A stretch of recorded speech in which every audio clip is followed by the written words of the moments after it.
there, very good evening. As usual, Sunday evening, we have a brand new topic tonight, which is the business model. I would call this personal business model. We all of us have some idea about a business, starting a business, running a business. That is absolutely fine. However, most of us have some confusion on what to produce. What are the products I'm going to sell that we cleared and clarified. I gave you an idea on the last session last Sunday. And tonight, though you have a product, though you are a master of certain production, certain things, you may be a master in making public speeches. You may be a master in repairing computers. You may be a master in designing a house. You may be a master in purchasing things for the others. You may be a master in selling something. You may be a master in promoting something, but you don't know how to cash it up, how to bring the revenue out of that mastery. That is the confusion most of us have. You might be working for an organization for years and years, and then you might have gained knowledge about what that organization does. And you may be a master of one of the departments, maybe in the accounts department, maybe in the marketing department, maybe in the HR department. And you know how it works, and you are the master, and you may consult other organizations too. However, you don't know how to use that for yourself to bring some revenue to do your things on your own as an entrepreneur, as a businessman. So this is the confusion, and this is what I'm going to discuss tonight. How to develop your business model. How does that business model work, and how does one work for you? So let's have a look at it. Now, today, this is a traffic jam. If I'm in Colombo, if I'm in Sri Lanka, I have a habit of going for walk in Marine Drive in Velavata. In the morning, I usually go about 6 o'clock. I'm in the streets. There's a walkway, pedestrians walkway, and I walk there for about 45 minutes, and I come home and do the other work. That is my usual practice. So I go there every day. One day, when I was walking against the traffic, because the pedestrians walkway is on the seaside, closer to the sea. So when I was walking towards the southern direction of the city, in the morning time, there was a huge traffic jam that was heading towards the western part of it. I would say that was heading towards Colombo city, Petra market. So I just stopped for a moment, and I was just thinking, where are these cars going? That was jam-packed like this. This was packed like this, huge number of cars and three-wheelers and loads of motorbicycles, and they were all rushing towards something. So it made a question in my mind that where are these guys going? And finally, I decided. Finally, I came to a conclusion that almost 99% of those cars and vehicles and human beings in those vehicles, they were all traveling to the market to get something in hand. When they go back home, they want to bring some money. So they were all up early in the morning, get ready and do all the preparations and going to the market, leaving their family, leaving all of those hesitations and all of those tiredness and stuff. They're going against their own will. They don't want to go to the market, but they go behind money there. They go in the morning and they have to come back in the evening, killing themselves and losing lots of energy, getting exhausted and so on. They come back home with some money. They all go for money, most of them, I would say. And if you analyze one by one, 90% of them, out of 99%, they were going there for the money. 90% of them, they would go there for money, but they don't need the money, but they want to bring some money because that gives them the pleasure. And about only 9%, or maybe a little bit more, they go to the market because they want the money. If I clarify this statement, what I'm saying now, you may be working for a company now. Your boss comes to the office before you, and your boss leaves the office after you. He works an extended hour, 1 or 2 hours before you, extended time, earlier than you, and he works 2 or 1 hour later than you as well. So he works longer hour than you do. The reason is definitely not that he wants the money. because you want the money more than him. He has more money than you have, but he works there for more longer time. The reason is because he doesn't want the money, but he has the pleasure making that money. That is why he is there working for so long. But you go there because you want the money. That's a statement I made earlier.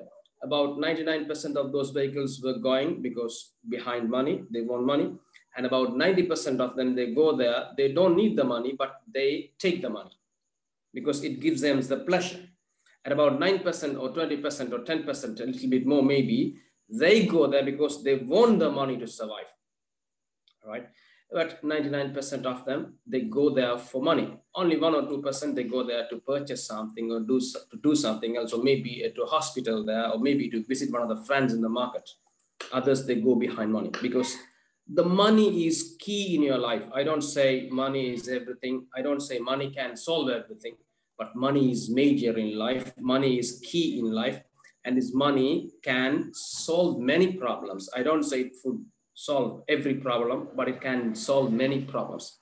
And money has the capacity to avoid so many problems as well on the other side. So money can play a major role in someone's life if you use that money for a good cause. If you have some money, if you spend that money in some criminal activities, it will bring in the badness of it. It will bring in the disaster of it. And if you use that same money in the right way, it will bring you the paradise. It will bring you the happiness. It will bring you the joy. So money can do either way. Money can work either way, but money is major. And we see, if you just count your family members, most of your family members, otherwise I would say you might have many family members, they are not in the country, they are away now. And I just heard one of the messages that my cousin brother, he's a doctor, he's working in Oman, and he got stuck there, and he just landed today in Sri Lanka, and he's quarantined for 14 days, I think, in the hotel. Just now I got the message about 10 minutes ago. So the guy was there leaving his family behind because money, my own cousin brother. That's because money. And he doesn't want to go there for any other reason but money. Right? So, because money is major, we all know that. I don't say money is everything. Money can destroy things, I understand that, but money is major. The reason is because when the cash runs out in your pocket, the game is over. Keep this in mind. When the cash runs out, the game is over. Your lovely wife would say, I'm sorry tonight. Your kids would say, I'm sorry, Dad. Your friends would say, I'm busy. I'm sorry, my friend. And whoever you do, whoever you go with, whoever you associate with, they would say sorry to you because you don't have the money. And they would say yes to those that have the money. So when the money runs out, this is our experience. When the money runs out, the game is over. So we have to go behind money on the ethical track. We should not do everything because we need the money. We should do anything that takes, as long as it is legal, ethical, moral, you can go as far as you want. Now, I tell you one more message which I've learned. I have read about many religions. I've learned about my religion, I have learned a lot, and other religions I have learned because there's no problem with that. You can learn any religion you want to. I have read a lot. And based on all of these religions, there's a misconception that the religions, they promote poverty, right? I'm actually against that statement. In my understanding, no religion is promoting poverty, but all these religions are promoting simplicity. They don't want you to live at your extravagance, at your maximum luxury. It doesn't work that way. They promote simplicity. No religion says don't go out in the morning to earn your money. Every single religion wake you up early in the morning to get you out to the market to bring something to your family. Every single religion. They wake you up early in the morning, 5 o'clock, they call you for prayers. It's not because the God wants you to pray, because the God becomes better. It's not the reason. You don't need him to pray him. He's already there.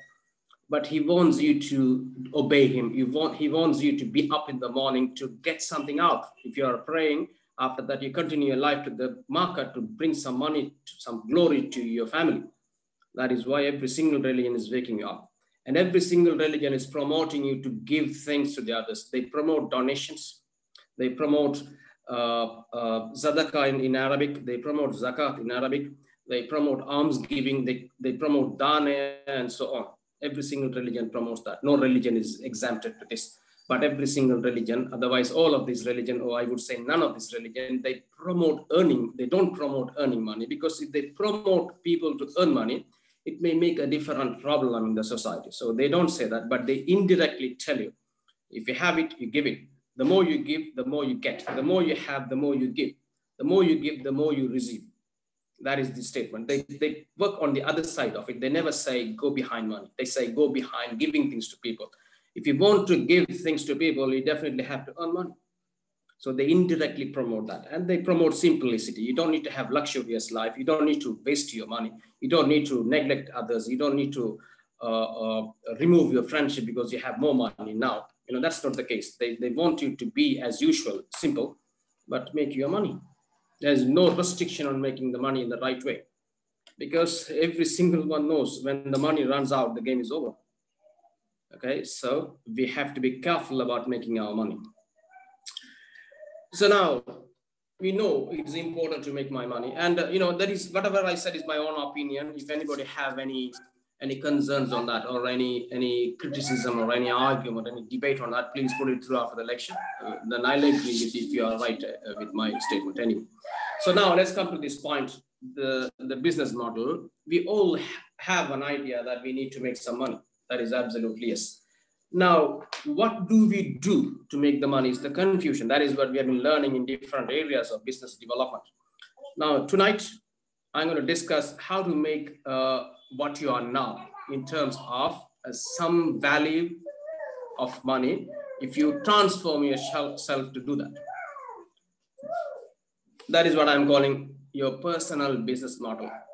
That will describe it, that will explain you how you could create value based on what you are already, based on what you can do at your best.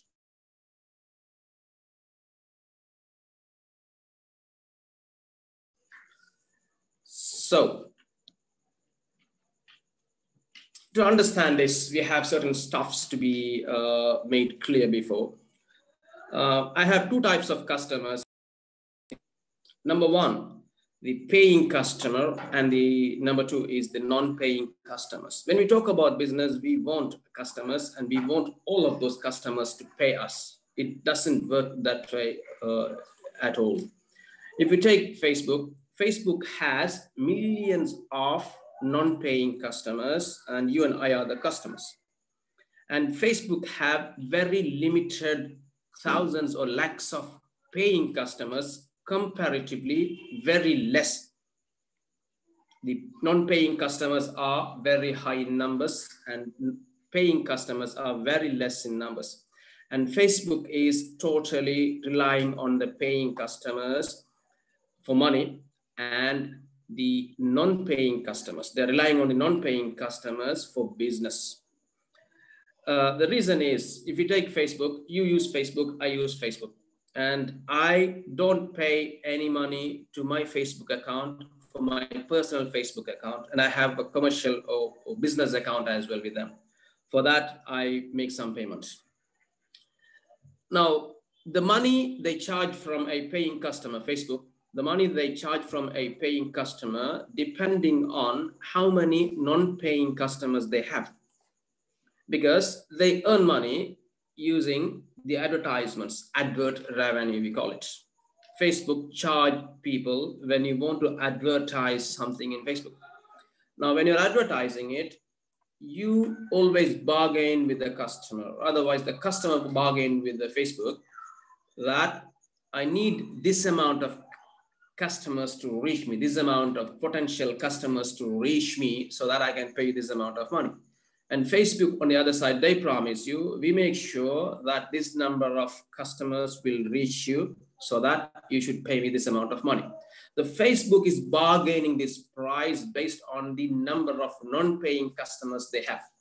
So Facebook is relying on paying customers for revenue, and the total revenue is completely, absolutely depending on the non-paying customers they use Facebook. If you and I, if we don't use the Facebook and nobody's going to pay for Facebook for advertising.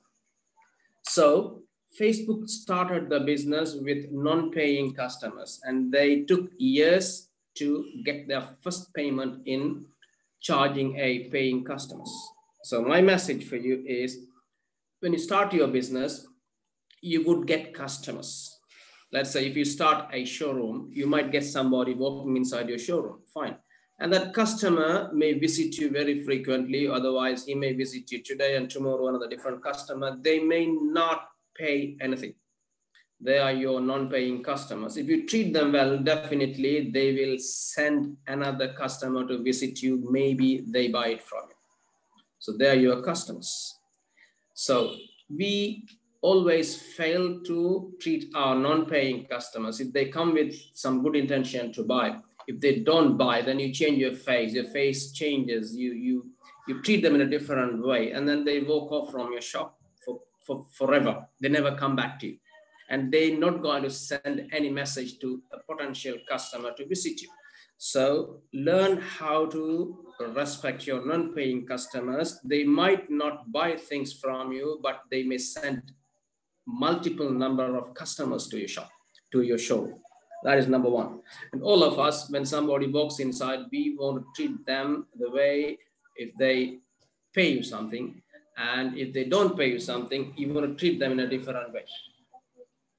Right? So don't be different. Facebook doesn't have any difference on that. They don't have different treatment for their paying customers and non-paying customers. All of you get the same service. If you pay, you can advertise. That's all. Right? So non-paying customers and paying customers. Now, next message I want to deliver tonight is about what business you should be in. I have discussed this point in a different point of view in the previous sessions. Tonight, let me discuss it in a different way. Now, when you want to start a business, you should do a business in something that you love to do. Let's say Bill Gates loved to develop software operating systems. Mark Zuckerberg maybe loved developing social media platforms. And Virat Kohli, he may have loved playing cricket. That is absolutely fine. And Tiger Woods, he would love to play golf. Right? So now, if you love to do something, you would love it. And Virat Kohli plays cricket. You love to play cricket, and I love to play cricket. Today evening also I played some cricket with my son. So because I love to play, he loves to play, so we play. But there's a question that you and I, we love to play cricket, but can we play cricket at its best? That is when you get paid. Now, if you want to play cricket, you love playing cricket, fine. But you should play cricket like Virat Kohli or somewhere closer to him. That is when you can earn your money in cricket industry. Otherwise, you can't. So my point is, you never do what you love. You never do what you love. Because if you love to do something, you should be the best in that one to bring customers to purchase it. You would love to play cricket, that is absolutely fine. But can you play cricket at its best? That is when you can earn some money. That is when you can go for some auction. Now, the IPL auction is on the way. It is taking place on the 18th of this month, the IPL 2021. Now, if you play the best cricket, if you are well known, if you are visible as a cricketer in the cricket business industry, and you would also go on the auction. But can you do it? But you love to play. I know that. So what I say is, you never do a business on what you love, but you do business on what you are best at. If you are best in something, you may not love that, but you may be at its best.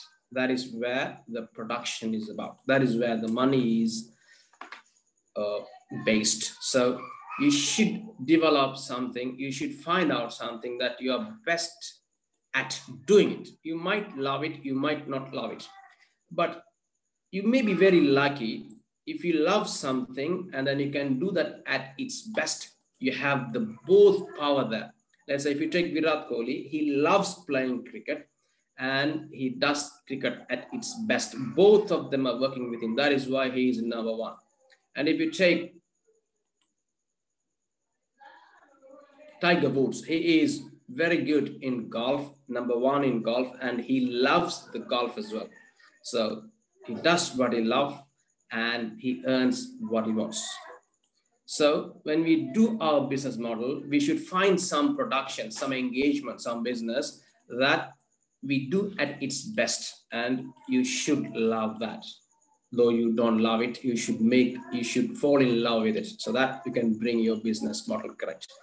Now let me explain more on this. If you take BMW, if you take Vodafone, if you take Facebook, BMW, they monetize their business selling products and services. They sell cars. That is their production.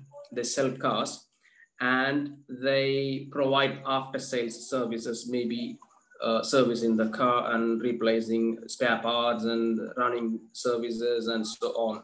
That is how they make their money. And if you take Vodafone, they provide mobile phone services, mobile telecom services, and then they make their profit, they make their revenue through subscription. Customers, they subscribe for services and they get the money. And if you take Facebook, Facebook's main revenue is advertisement, advert revenue, as I explained before. These are how things are monetized. And now I'm talking about monetizing here. All of us, we have an idea that if I want to do a business, this is how I monetize. Monetizing is actually the end process of your business. And I said BMW is monetizing, making money through the sales of cars and after sales service of the cars they sold. That is absolutely yes. And it looks very simple to you because you only see the monetary part of it. You only see the transaction of the services and goods to the customer part of it. And how many of you know, sorry, how many of you know how to make a BMW car? How many of you know how to do a services on this car? How many of you know how to fix if the car is broken? How many of you know how to develop some new features in this car? How many of you know how long does that take to build a BMW car? We don't want to worry about that. We only worry about the monetary part of it. This is where we fail because you only see how do they cash it up. If you go to a restaurant, the salesperson in the front line, he runs the business. He sells the burger to the customer. And you only know the money comes out of the pocket of the customer and that goes to the cashier's till machine. And the cashier picks some food from the food bin and give that to the customer. That's all you see. It looks so simple. But if you ask the person who is running the restaurant, he would say that 99% of my production part, the rest of the business activity part, you never see that. That is where the hell is. How to produce your burger, how to purchase your things, how to maintain these legal requirements, how to maintain the health issues, how to maintain this kitchen, how to maintain this HR, how to maintain this inventory. And if you speak to him, that's the part. Now, this business model is simply this. It doesn't only contain the message on this monetary part, it is talking about the production part as well.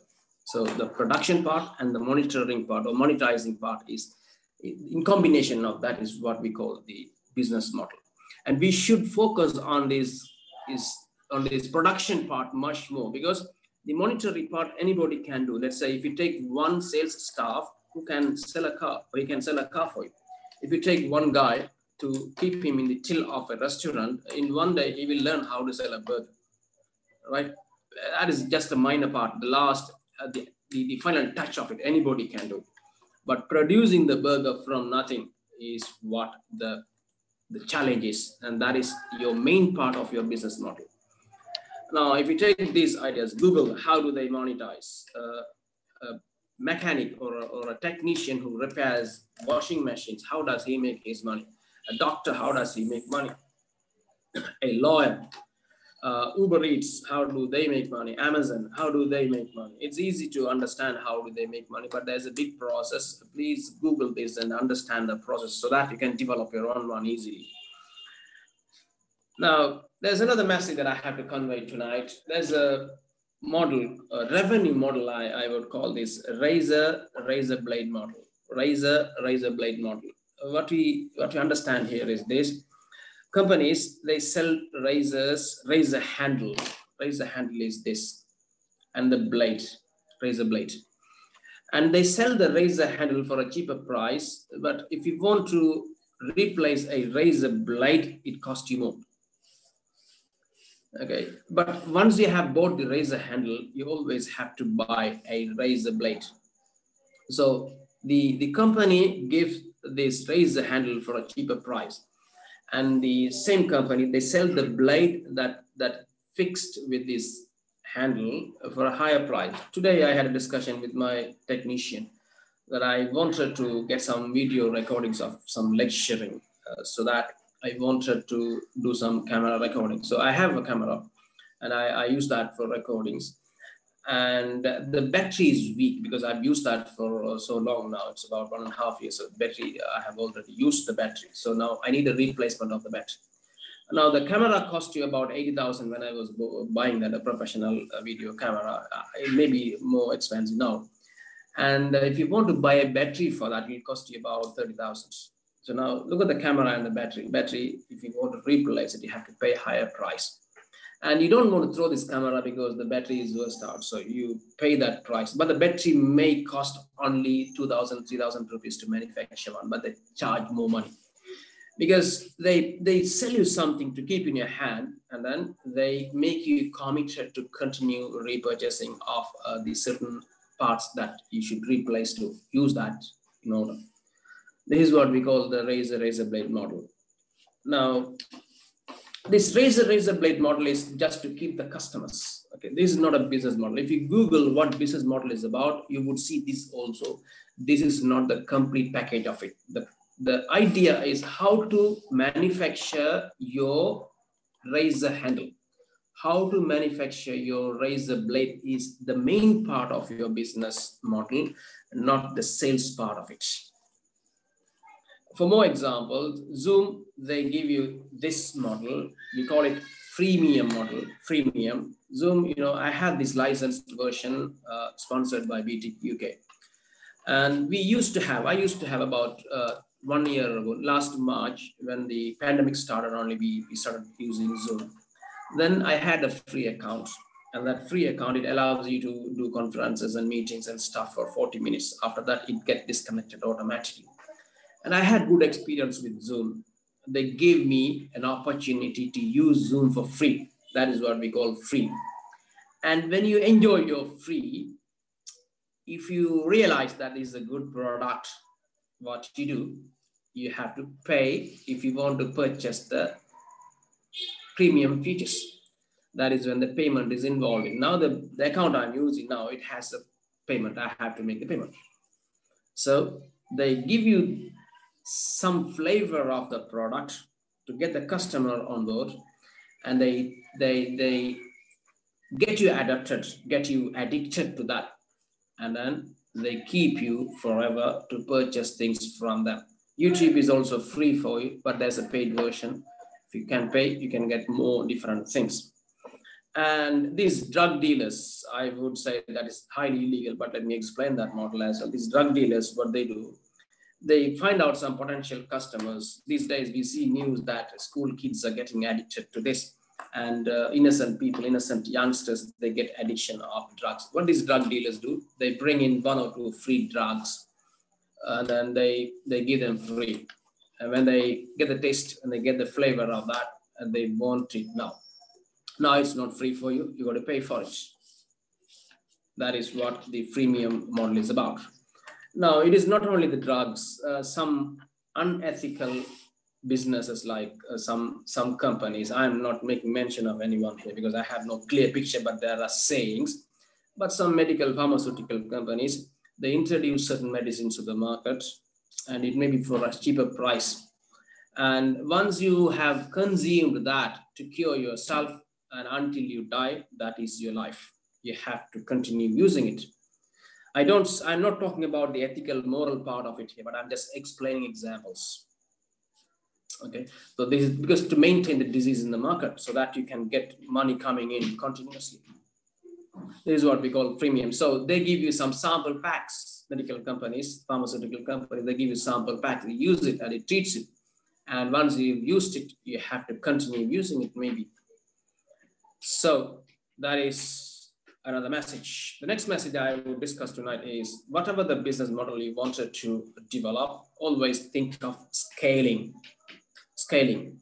Scaling is this. Now, if you take a doctor, my cousin brother is here and he is quarantined somewhere in the hotel. I'm going to call him after the class. Now, this guy is going to be there, and the company has given him 1 month holiday, I heard. So 14 days gone in the hospital, sorry, in the hotel for quarantine. And next 14 days, he's going to be with his family. And then again, he's going to fly back to Oman, and he's going to be quarantined there as well for 14 days, I believe. Then he's going to join his work. Now, if he doesn't join his work within this period, maybe 1.5 months or 2 months time, if he doesn't join back with the organization, he would not get any money because he is in a business or he's in a hospital where he swap his time with money. He doesn't have any replacement that automatically pump the money in a passive way. He has to be in person in his business because that business is not scalable. He has to be there. He can treat 100 patients maybe per day, and he can only treat that. If he wants to earn more money, he has to treat another 100 patients, but he has only got 24 hours a day because the business is not scalable. But if you take the business I'm in now, I'm lecturing here. I may have some students in here. I'm lecturing for 1 hour. If I charge you something tonight, and if another 25 people want to join the class, they can also join. I'm using only 1 hour. There's no extra preparation. There's no extra seating. There's no extra time, but there is extra money. That is what I'm calling scalable business. Okay, you only add some additional effort, you get multiple time of income. If you are a lawyer, there's no option. If you are a doctor, there's no option. If you are an accountant, there's no option. I don't say there's no option. There is very limited option. There are doctors, they scale their business. There are accountants, they scale their business. I understand that. But that is a little bit tricky, a little bit technical, a little bit difficult. But certain business you do, when you are sleeping, your money is coming. And if you want to increase the number of sales, number of customers, number of repurchasing, it is automatic. You don't put any big extra effort, right? So always when you set your business model, think of this. You need to have a business with multiple customers, and that multiple customers should be multiplied in multiple times with very less effort. If you take a university, and they develop a course and they want to sell that MBA program, but they develop the course, it takes time. And after that, they have a batch, and they have batches after batches, and they have a big class today, and they have a biggest class tomorrow, and they have the extra bigger class the next week, and they get more money, but the same delivery, same lecture, the same 1 hour of lecturing per day, because that is a highly scalable business. Right, so when we develop our business model, we should consider these things: scalability. Now, I have an example to analyze how does these businesses, they develop their model. So we'll have an example here, so that's easy for us to understand. If you take Uber, the business model of Uber works this way. There are 9 key things that we have to consider here. Number 1, is the key partners a business work with, the key activities the big businesses engaged in every single day, and the key value proposition of your customers, the customer relationship that company maintains, customer segmentation, key resources, the channel that you send all of your services and products or goods and services to your customers, and the cost structure of maintaining all of those, and the revenue. How do you make your money? So let me explain these one by one. If you take Uber, the business model is this. The key partners, Uber's key partners are the investors. There are investors, they invested money in this business. So investors are partners. If you don't have investors, it may be difficult for you to operate your daily business. So investors. And this Uber, they need some other partners. They are the car owners or car drivers. Uber doesn't have any car. they have people, they have their car, they are the owners of the car, and they work with them. And if you don't have owners or car owners, car drivers to work with, you can't operate this business. That is why I call them your business partners. So investors and car owners are the key partners, There may be more, but they are the key people. And the key activity of Uber is this: they develop this web and mobile application. They have an application, Uber app. That is the key activity they engage in every single day. They have to maintain that, they have to develop that, they have to improve that, they have to make it even more user-friendly, they have to make it so competitive and so on, because there are so many other online taxi companies like Uber is coming up daily. So you have to do this. This is one of the activities. So you need to have people to do that. The second activity they do is to recruit drivers. You need to recruit drivers daily basis. You may recruit drivers every single day, maybe because your business is growing, your demand for taxi is growing. So you need to have the growing number of drivers so that you can deliver this. And you should do some marketing, promote Uber taxi, promote. Okay, you have to promote that as well. So these are the key activities this Uber engages in every single day. To do this engagement, you need to have key resources. Number one resource is your web application, your platform. That is one of the assets you have. That is one of the resources. If you don't have this platform, you don't have Uber. No platform, no Uber. No platform, no Amazon. No platform, no Facebook. That is one of the key resources. And the next resource is about your software engineers. They develop these softwares for you. They maintain this application for you. That is your resource. And you have some drivers that drive your passengers. That is your main resource. And the value proposition, there are two types of people they work for you. Number one, or there are two types of people you work with. Number one is the driver. Number two is the passenger. Number one is the driver, key people. And number two is the passenger. Because your business is to connect this driver to the passenger. That is your key business dynamics. So if you want to provide this, you should always have certain value. Now, because these drivers, they have so many options, and these customers also, they have so many options. Customers, they can take another taxi company, they can use PickMe, or they can use some other applications instead. So they have options. Meantime, the drivers also have so many options. They can work for Uber, they can work for PickMe, and they can work for some other companies in Sri Lanka. In some other countries, we have different apps and different companies.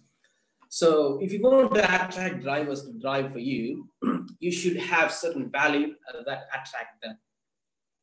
So in terms of drivers' point of view, the first thing is flexible work. If you're a driver driving for Uber, it is flexible. You can work at any time. You can start your radio, you can start your app at any time, and you can switch it off at any time. You can come online at any time. You can go offline at any time. And you can start your work wherever you are in the country, wherever you are, and you can finish your work wherever you want it. There is no restricted time. There is no restricted area. You can do anything wherever you want it. That is number one, flexible work. Number two, it is quicker to join. You can join the company within just filling an application form. There's no big procedure there. It's easy to join. It is easy to join. And you can pick passengers from anywhere. If I explain this point to you, in countries like Sri Lanka, India, Pakistan, there is no big regulations on taxi drivers. Taxi drivers can pick passengers from anywhere they see. But in the UK, in some developed Western countries, taxi drivers cannot pick passengers. When they meet the passenger has to come to the taxi through a official taxi company, because they think or they believe that getting in a taxi is risky. It is a dangerous practice, so that they want to know who the driver is. That is why when the passenger calls company, when the company send him a driver, we know who the driver is. So the passenger is in safe hand. Otherwise, if something goes wrong, we can track it. So it is a kind of security measures. Okay. So because of this reason, taxis cannot pick passengers from wherever they see passengers. But if you are a pick-me driver, it is possible because we know when this pick-me driver picks a passenger, we know the driver. So the purpose is done here. We can track the driver. That is why it is possible for a driver to pick passenger from anywhere he likes. If you take London, there is a taxi called Black Taxi or London Taxi. That taxi only can take passengers from wherever they see them. But the other taxi companies, like there are so many companies which I remember, Raffles, Skyline, Speedline, there are so many different companies. They're all companies, they can only pick passengers if the company allows them. The company has to give the passenger, they can't pick passengers on the street. If they pick the passenger on the street, that is a criminal offense and they may lose their taxi plate. They may lose their taxi job. But if you work for this Uber, there's no such thing. You can start your business from anywhere you like. And when I talk about is the value proposition, a customer could select. Customer also have different options. So customers, why do they select this Uber? Is because it is easy for a customer to get a car immediately, because if there is a driver around, you just pick the driver. You can easily pick him quicker. And it is safer because the passenger knows who the driver is. When you go through your app, you know who the guy is. So it is easy for the passenger. And if you are a Uber customer, you can use your credit card. You don't need to carry any money with you. Just in case if you are overseas, and if you don't have a local currency, if you have your card, you can make the payment on your card while you are overseas. And while you're overseas, you don't need to call a taxi company and tell the taxi driver where you are. When you just use your app, and you don't know where you are, but the driver knows where you are. He will come and pick you easily. So it's easy going, very, very user-friendly. Cheaper comparatively as well. And these drivers cannot cheat you because there's a rate, there is a payment for each kilometer or miles you run. So now the driver cannot charge you. Otherwise, if you pick a taxi, if you pick a 3-wheeler in Colombo from one end to the other, they charge you. They just charge you the money with blind eye. They don't calculate how much it is and so on. They just charge you. But if you go by an Uber, you don't need to tell that. You don't need to speak to the driver at all. You don't need to show that you are a foreigner. You don't need to show your language. You just get in the car. And when you get out from the car, you complete your payment and you walk off. So it is so easy. This is what the value proposition for these two types of customers, the drivers and the passengers, the Uber provide. For this reason, people, they want to work for Uber, and people, they want to buy from Uber. So when you develop your business model, you should bring in all your customers before your eyes, and you have to analyze what I can give to this customer in comparison with the others, how I can make it more valuable in terms of this proposition, so that they can purchase from me, they can work for me, they can produce for me. So it is easy for you if you understand that way. And the other part of your business model is about customer relationship. Every single company, if you have a customer, you should maintain this relationship with them so that you can get repurchasing, you can get recommended purchasing. There's a new concept called P2P. P2P, meaning people to people marketing. If you treat one person right, if you treat one of your customers better, that customer will send the message out to another customer. He becomes your brand ambassador. He brings the message of your company to some others, and they come and purchase from you. So you have to maintain that relationship. So Uber is maintaining this using their feedback rating system, social media platforms, and so on. They have a system to maintain this relationship with their customers. You should think of one as well. And Uber is providing their services, sending them messages through their application, through social media, through Google Ads. These are the channels they meet their customers. And the customer segment is this. They have two types of customers, as I discussed before. drivers and passengers. Those are the two key customers of that. Now, engaging all these things, working with the key partners, key activities, and maintaining the key resources, maintaining the customer relationship, and sending all of your things through the channels and so on, it has a cost involved.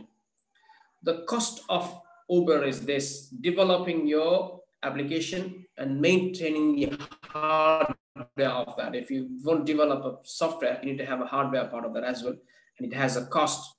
And there are engineers, there are people working for you, so you have a payroll and you have to pay them the salary. That is part of your cost. And you have your marketing cost as well. These are the key costs of Uber. And your revenue is ride commission. That is the only revenue you have. If a driver takes a passenger and drops the passenger somewhere, and out of the money he earns, you get a portion of it. That is what your revenue is. Now, this all 9 parts of this, you have to study very clearly if you want to do your own business model. And you have to be very careful about the cost structure of your business model. Should not be this. It should be other way around. It should be this. Your revenue stream, your ride commission, your revenue should be greater than the cost of maintaining all of these other activities, all of these other resources, all of these other customers and channels and stuff. You have to have less cost comparatively to the commission you get, so that you get your profit. This is the basic of business model. Now, we only talk about this. If you go to a restaurant, you think about how the money is going into the till box of the customer, of the business. And if you go to a car sales and you think of how this money is going into the bank of these car sales, that's all we know. But there's a big process before that, behind that. And we have to work on this when you develop your own business model. Let me explain an example here, how to visualize your business model personally. So that I have taken an example of mine. You can apply that for yourself as well. Now, I was a lecturer for a company for about 8-9 years. And then now I'm an independent lecturer, independent trainer, having my own business, people working for me. Now, how did I transform myself? How did I build my business model? Let me explain that to you. When I was a lecturer for a company, my key partners were fellow lecturers, other lecturers, they were my partners. We used to work together because we need to help each other for some reason. Example would be that if I can't do a class tonight, I have to ask that lecturer to cover me. Or otherwise, if I don't have an idea about certain topics that I teach, I should get his help because he may be an expert on that. I'm not good in finance, he may be not good in HR. So if you have some subjects across, we have to help each other. So I have to work with him. That's what I'm calling partners. And the other faculty, the university, the admin, the course manager, all these people are the key partners of mine. And my key activities are teaching, writing articles, doing research articles, publishing, and some community work. These are the key activities I used to do. And my key resources were my personal resource. As a person, I'm my resource. So that is what my resource is. And my books, the books I have in my shelf, the books I have in my hard drive, the books I have already read, these are all my resources. My qualification, my brand as a lecturer, these are all my resources.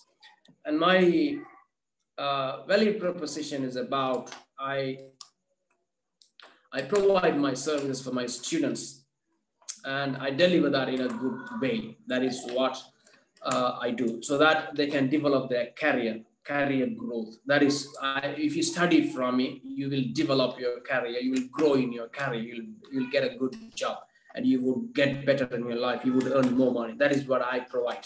That is what the value proposition of mine. If you study from me, you get a job. If you study from me, you get your business, something like that. And the relationship with my student is just a smile, because I'm working for a university. University has their customers, and I give a smile to my student. Maybe sometimes I don't need to even smile at my students. I can keep a grim smile. Otherwise, I can keep myself so quiet. I don't need to give my face to them, because I don't treat them as a customer, because they're not my customers. That is what I used to do when I was a lecturer. And my channel of delivery is classroom. I go to the classroom and I deliver my lecture. Maybe now we are doing it online. So that is your channel, Zoom, or maybe some other different technology. And my customers are students, right? And the cost structure is about my full-time commitment. I sit down and I spend a lot of time preparation, marking assignments, reviewing assignments of students, and discussion with the assignments, exam papers, and so on, marking papers. These are all my full-time cost. And I don't spend much money on this because I'm not investing any money.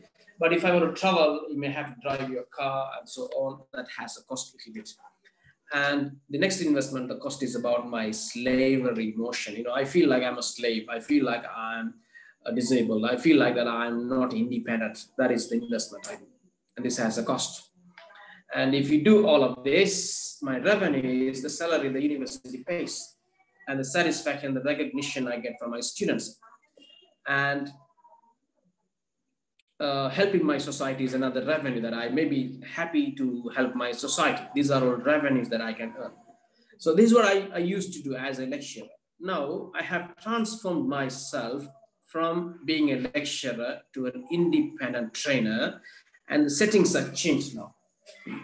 My key partners are not my colleagues anymore, because they are not my colleagues. I don't work with them anymore. My partners are maybe my past students. In my lecture now, I can see my students sitting down. They used to learn from me in the master's MBA classes.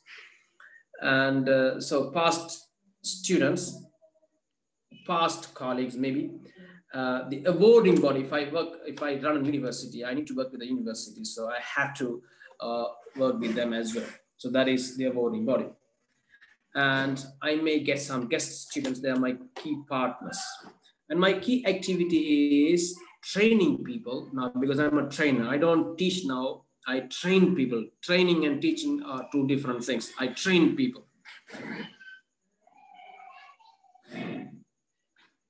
Okay, cousin, yeah. And my key resources are my LMS, Learning Management System. I have a website, and I have some cash in hand, and I have my human resource. So that is my key resource. And my value proposition is about, earlier it was a career growth. If you study a degree from the university, you get a career growth. Now you get your business. I give you a business. I don't give you an employment. I give you a business on your own. That is the value proposition. And my customer relationship is online and personal meetings. Earlier, you see, my customers, the students, and I used to give just a couple of kind words and a smile. That's all. Now I can't do that, because my customers are my trainees. I have to work with them very close, so that I have to maintain good relationship now. And my channel is totally online. Earlier it was classroom. Now it's totally online. All my trainings are taking place online. And my customer segment is not students as before. Now they are all working adults, because I'm targeting working adults. They are looking to start a business. So they are the people I'm trying to target, so that I can train them to be a businessman. And I have a cost, my time cost, my monetary cost, and my emotional cost. And my revenue is the training fee I charge from each training. So it was earlier salary, now it is a training fee, a subscription, a monthly or a contractual fee. They pay me that, and I train them to be a business. So now, earlier it was this, now it is this. And it is easy to transform yourself from that to this. Being a lecturer and transforming yourself to be a trainer is easy. The same way you have to work as well. You got to study what you are now, and based on the activities you do, how you can transform yourself to be someone independent. You may be a marketer for a company, and how can you or how you could develop your own business model based on what you do to be what you wanted to be, maybe a marketing manager or marketing company, how to transform yourself. That is easy if you study these two models. So I have a question now. If you want to study this further, I have given you examples of Uber, and I have given you an example of mine, how I transform myself to be an independent businessman as a trainer. And I give you a homework that study this same business model of Donald J. Trump here. What is his business model? And study the business model of Joe Biden. He also has a business model. Whoever you see them, let's say if you see Sanjay Surya, what is his business model as a cricketer, as a politician? And if you see Richard Branson, what is his business model? Every single one have or has their business model, every single one. And study few business models of some key people and try to build your business model. My final question for the night is, what is your business model? Work on that and come back to me with it. Thank you very much for joining me tonight. Have a great week ahead. Thank you. Have a good night.